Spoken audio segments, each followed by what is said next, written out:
কয়টা দিন ধরে ফেসবুকে খালি দেখি মানুষের সমানে তালের আটি তালের গুটা আর তালের শ্বাস খাইতেছে। মনে মনে কইলাম আমি তো খাইলাম না, তাহলে তো আমি ট্রেন্ডই ফলো করলাম না। কিছুদিন পরে বাংলাদেশের মানুষ আমারে কবে তুমি বিদেশ চলে যাও, তুমি এই দেশে থাকার কোনো তোমার যোগ্যতাই রাখো না।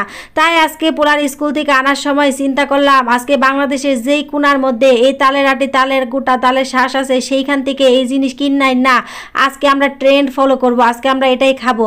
তারপরে আমার পোলার জন্য অনেকক্ষণ ধরে অপেক্ষা করতেছি। অবশেষে আমার পোলা আইসা পড়ছে স্কুল থেকে, তারই নিয়ে যাবো আজকে তালের আটি তালের গুটা আর তালের শ্বাস কেনার জন্য। এই যে চাচার দোকানে চলে আসছি, মেলা খুঁজা পাইছি একটা দোকান। তারপরে চাচারে জিগাইলাম চাচা এই জিনিসের দাম কত? চাচা কইলো আপনি কি একটা আমার নিবেন নাকি একটা পিস হিসেবে নিবেন? কইলাম চাচা আমি গরিব মানুষ, এক পিসের দামই কম দিই। চাচা কইলো এক পিসের দাম 20 টাকা। কইলাম চাচা আমি আপনার কিডনির দাম জিগাই নাই, আমি জিগাইছি এই তালের শ্বাসের দাম কত। চাচা কয় এই তালের শ্বাসের দামই হলো 20 টাকা।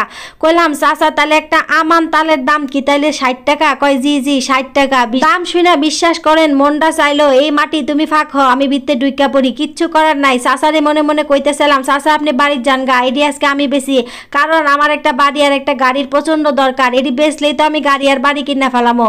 তারপরে আমার পোলারে যে পলিথিনটা এত ধরাই দিছে বিশ্বাস করবেন আমি এটা খেয়ালই করি নেই। এই পলিথিন ধরানিটা দেখে আমার এমন জোরে চিৎকার আইলো, কইলাম তুই তাড়াতাড়ি এটা ব্যাগে ঢুকা, তোরে তো কেরম ফকিরনি লাগতেছে। তারপরে মায়ে আর পোলাই মিল্লা একটা রিক্সা নিয়ে বাসায় চলে গেলাম, কারণ আমাদের এই জিনিস এখন খাইতে হবে। যদি আমরা এই তালের শ্বাস তালের আটি আর তালের গুটা যদি না খাই তাইলে তো আমাদেরকে মাসে যখন জিজ্ঞেস করবে আমরা এই জিনিস খাইছি কিনা তখন তো আমরা উত্তর দিতে পারবো না।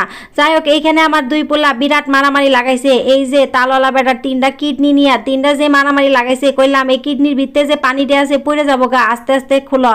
আমার পোলা এটি দেখে খুব এক্সাইটেড, কারণ এরা জীবনেও এটি খায় নাই। বিশ্বাস করেন আমি গত বছর কিনছিলাম, আমার পোলাটা দেখে কয় এটা কেমন দেখা যায়, এটা খাবো না।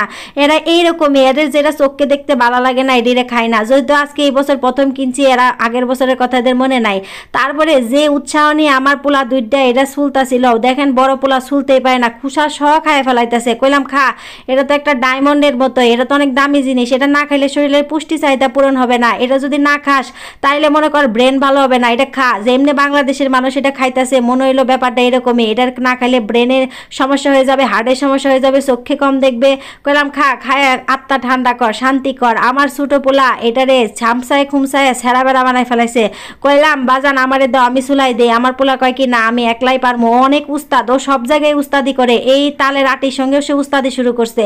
তারপরে কইলাম সুলসর যখন একটা কামড় খায়া দেখ কেরম লাগে। কয় কি মা এটা কি সাবান, এটা দেখি গোসল করা যাবে? বিশ্বাস করবেন আমার পোলার কথা শুনে আমি আগে 10 মিনিট হাইসা নিছি।